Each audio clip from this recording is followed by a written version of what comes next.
Well, let's get some analysis now with Ben Picton, Senior Macro Strategist at Rabobank. Ben, thanks for your time. Today's number's a bit higher than expected. So how worried do you think the RBA is going to be with where inflation's now sitting? Yeah, well, I think today's number was a bit of a shocker, really. So came in at 1% quarter on quarter. The market was expecting 0.8.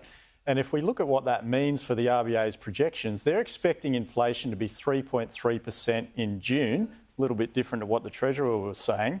Now, in order for them to get there, that means that the second quarter inflation figure has to be no higher than 0.5%, half of what it was in Q1. So it's going to be pretty difficult for them to hit that target. Yeah, you look at the first quarter, inflation up 1% in just 3 months, and it's services inflation. It's the ABS today say it's things like education costs and rents that are still really escalating in price.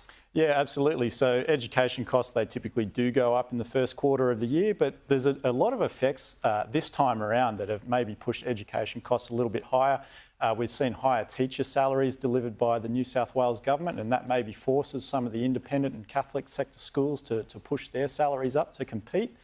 And we've also seen some pretty strong price growth in rents, as you say, and that's despite higher Commonwealth rent assistance. Yeah, I think rents are at their highest level, accelerated their fastest level in 15 years. But from the RBA's point of view, it must be hard. They've lifted rates to 4.35%. Prices for some things are still going up. What more can be done? Well, they can lift rates further, I guess, is the answer to that. And that's certainly a risk. I mean, the RBA has been reasonably clear, or they've tried to be clear in saying that the risk of a rate rise is equally balanced with the risk of a rate cut. Maybe we're starting to see that now. We're seeing this inflation impetus coming back into the economy. We're seeing strong PMIs just yesterday. We're seeing real wages starting to grow again. We know that tax cuts are on the way. House prices are going up. So maybe there is more to do. Yeah, I don't know if you've done your modelling yet, but could we see interest rates falling this year? Because a lot of economists were thinking potentially September until today's numbers came out. Yeah, so we were a little bit more hawkish than most other forecasters. We were expecting a rate cut in November of this year and then just one more rate cut following that early next year. I think after today's inflation numbers are showing that the RBA is at risk of deviating from their forecast path for inflation, we maybe do have to review those numbers and see where we think things are going to land for the cash rate. What about the overall economy more broadly? How's it tracking ahead of the federal budget in less than 3 weeks' time?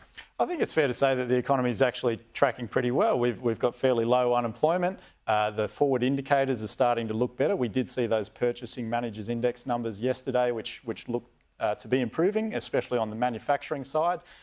We've got rising wages. And productivity is picking up as well. In the last 2 quarters of the national accounts, productivity grew. So some encouraging signs.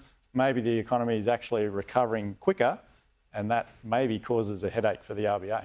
Yeah, the Treasurer's tried to talk up a bit of doom and gloom around the world this week, particularly saying earlier this week some of our trading partners are having a tough time, Japan, UK and China. Are things overseas really that bad? Well, I think it's fair to say that the world has sort of been grinding along in low growth mode for a little while. But just last week, we saw China Q1 national accounts that showed that growth was actually substantially higher than expected. So 5.3%, and the market was looking for 4.8%. So that's a big upside beat. If we see that sort of performance continue in China, then there's plenty of demand for Australia's bulk commodities, and that's good news for Australian growth. Then also there's uncertainty still around the Middle East and Ukraine, Russia. Is that affecting commodity prices as well? Yeah, it certainly is. So we saw that the energy complex particularly moved around quite a bit over the last 3 weeks as we saw the Israeli strike in Syria and then the Iranian response and then the Israeli response to that. What we've seen in the last few days or so is that energy prices have fallen a bit. They're up a little bit today, but we're back below that critical $90 a barrel level for crude oil. I would expect that it's going to continue to be volatile depending on what happens in the Middle East. Ben, we've got about 30 seconds, but I know Rabobank, how's agriculture going broadly? Yeah, ag's actually looking okay. We've seen confidence has picked up a little bit more recently. A lot of it's contingent on weather. It's still looking a bit dry over in Western Australia, but on the East Coast, everything's looking reasonably encouraging. And the outlook for cattle and sheep?